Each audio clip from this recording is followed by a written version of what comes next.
You may or may not know that I've been nominated as one of the ambassadors for Mental Health Month ACT.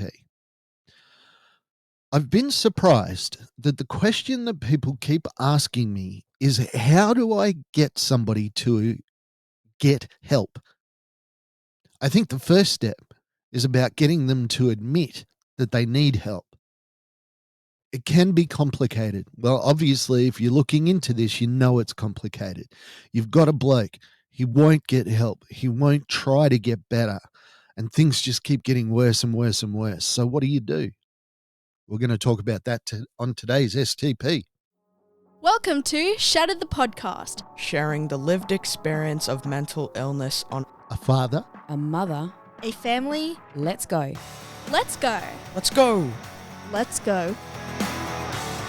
So there's a person you love, someone that you care about deeply, and you can see that something is not right. You can see clearly that they are in some kind of mental health distress, but they won't admit it. They don't even see it.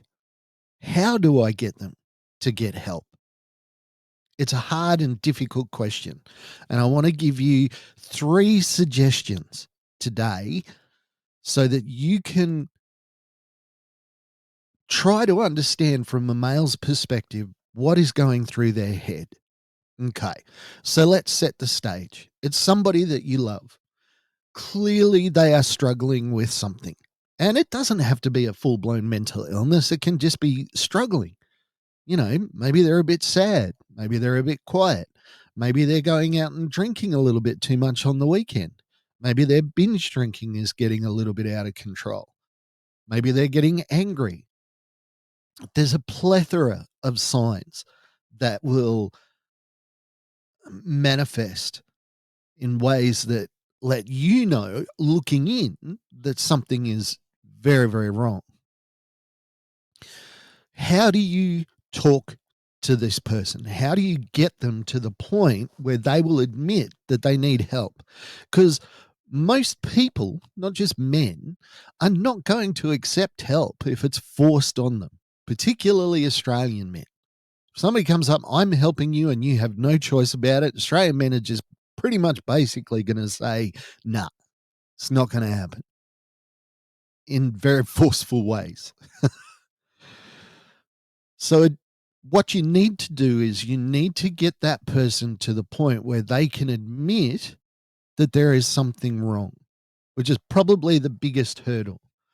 And why is that the biggest hurdle? It's, as I said, it's because he's not going to be forced. He's not going to be made to do something. And you can't fix a problem if you don't know what it is. And males generally are problem fixers. That's why it's so hard for us to learn to listen to our loved ones without offering advice, because our natural instinct is to provide solutions, even if those solutions are wrong, half-assed, and terrible. So first and foremost, you got to realize that he has to admit that he's got a problem. And second, you can't trick him. You're not going to be able to trick somebody into getting help for their mental illness. That's why you don't hear of interventions being massively and wildly available, especially for people with mental illness, because it's going to backfire. It is not going to work. Again, if you don't know that you have a problem or what a problem is, you can't fix it. You can't even address it. So let's put ourselves in the mindset of somebody that's struggling. Maybe they've been a bit depressed lately. Maybe they have been binge drinking on the weekend. They're not violent, they're not abusive, but you can tell that they're struggling with their anger. When you first go to them and say, I think that there's an issue, you have to understand that first and foremost, if he realizes that something's wrong, he is going to test whether you care or not. He doesn't, and it's not because he's like, oh, Mr. Manipulation, you must follow my tests so that I will get help. It's nothing like that. It's just first and foremost, he doesn't believe that you really care. He doesn't believe it. because he doesn't care about himself. So when you come to him and say, mate, I'm concerned about you, 90% of the time he's going to reject your advance, your try, because he's just, unbeknownst to him, he's testing whether you really, really care about him enough to follow up on this. Because it's a hard discussion and it's not a one-off. You can't just have one little discussion and, oh, well, my mental health problems are going to be fixed.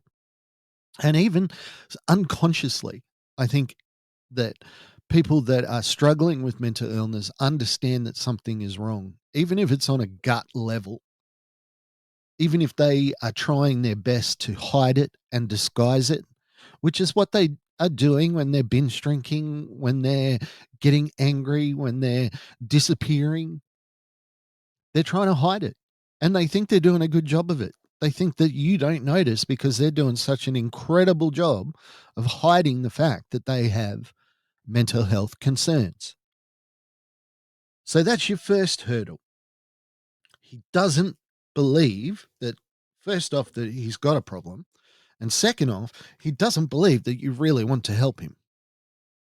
Are you going to be in there for the long haul? And that is my first point: persistence. Now, I'm not talking persistence in the way of going up to somebody going, do you need help? Do you need help?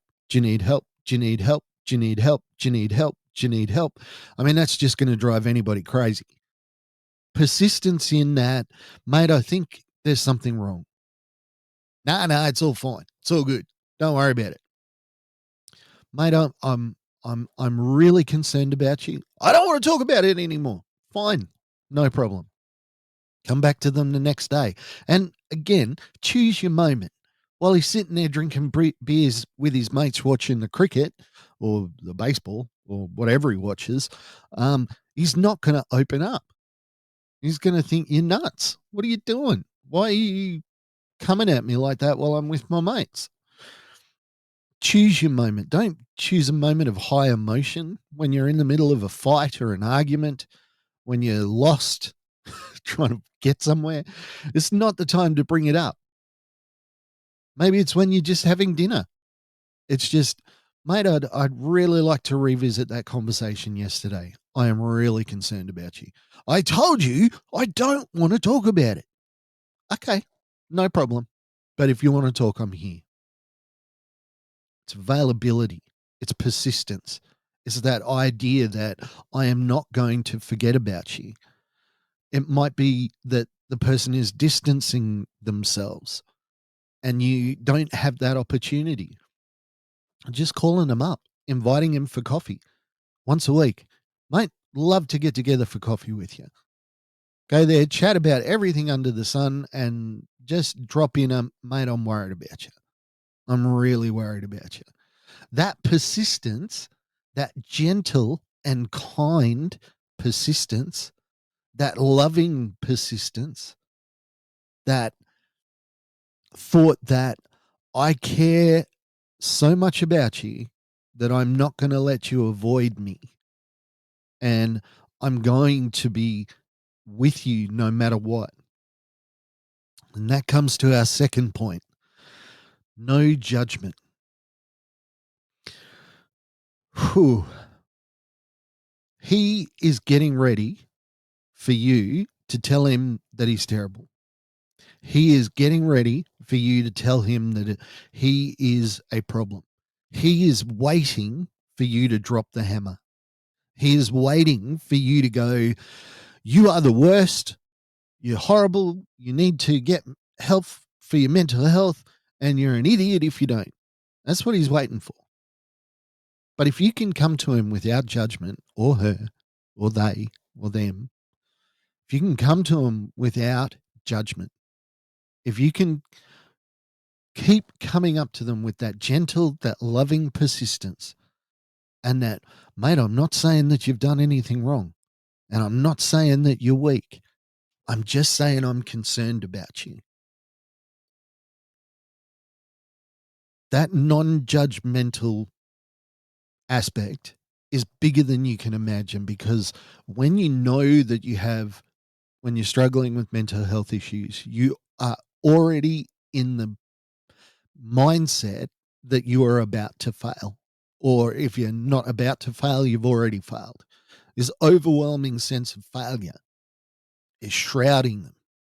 This idea that I wasn't strong enough, I wasn't tough enough, I wasn't man enough, I wasn't pretty enough, I wasn't persistent enough.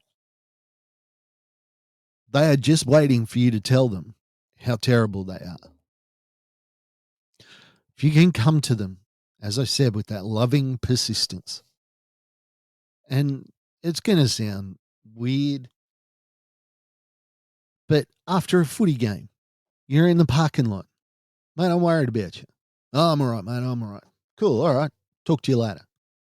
Catch up with them after the next game, next natural moment that you're together. Mate, I'm still worried about you. Are you doing all right? It's loving, it's position, it's loving, it's persistence, but it's without judgment. Mate, I am not saying anything about you as a person, your value. I love you. You are a valued part of whatever situation we're in. I care for you, and I'm just concerned. Persistence and being non judgmental. No judgment. The third one, and this is going to sound hard, particularly in light of gentle persistence and no judgment, you need to let them know that there are consequences to their behavior. Every negative behavior has a consequence. Now, for some people, those consequences can be negative, but they're positively reinforced. He's ruthless in the workplace, so he gets a promotion and gets ahead. Hopefully, that's becoming more and more of a fallacy. Leadership is not about forcing people to do anything. Leadership is about showing people how to do something and then allowing them to do it to the best of their ability. That's what leadership is. But it's true that every negative action will have a negative consequence. That person might get to the highest heights of whatever field they're in, but they'll be detested. They'll might achieve accolades, but they aren't cared for by anybody around them. Now, let's just talk about normal people. I'm a father. I'm depressed. I'm ignoring my kids. I don't know that, but I'm not giving my kids the attention that they need and deserve. On the weekends, I'm going out and I'm binge drinking to excess just on the weekends. Come home 2 a.m. drunk. I'm scary when I'm drunk. Not necessarily violent, but I don't care about consequences anymore. So I seem fearless, scaring my kids. 99.999% of men, when you let them know that there are consequences to those behaviors, your kids are frightened of you. Your kids don't want to spend time with you because they're afraid of you or they're nervous about what you might say or do.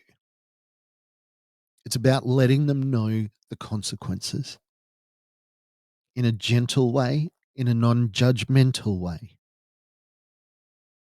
They don't have kids, it's just a random dude. Mate, you're being isolated and you're not enjoying things that you enjoyed before. You're distancing yourself.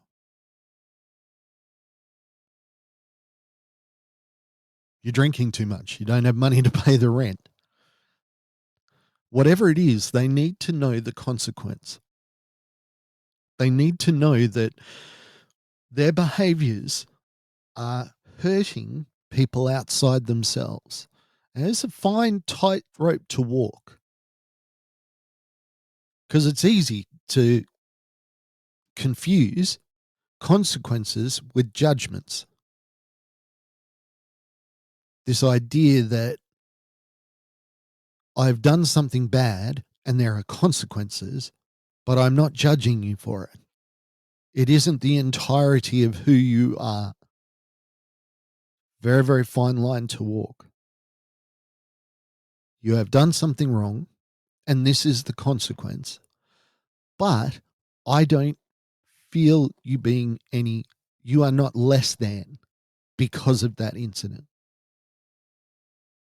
Do you get what I'm saying? Maybe I'm saying it poorly. I don't know. The idea that something negative has happened or is happening,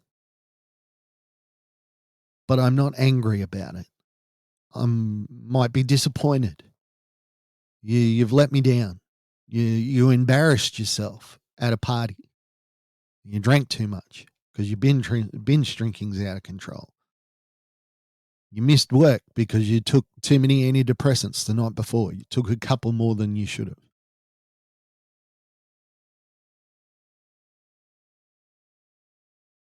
It's that idea of allowing them to see the damage that is happening because they are unwilling to confront the fact that they are struggling emotionally and mentally. He wants to do better. He wants to be better. But he's trapped inside an idea of what manliness is that is not real. It's no longer the case.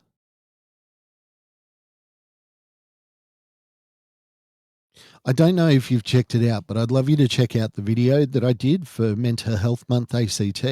Talk about it a little bit more. I'm going to post it online. It's already up there, but I'll put the links to it down below. Check it out. Let me know what you think.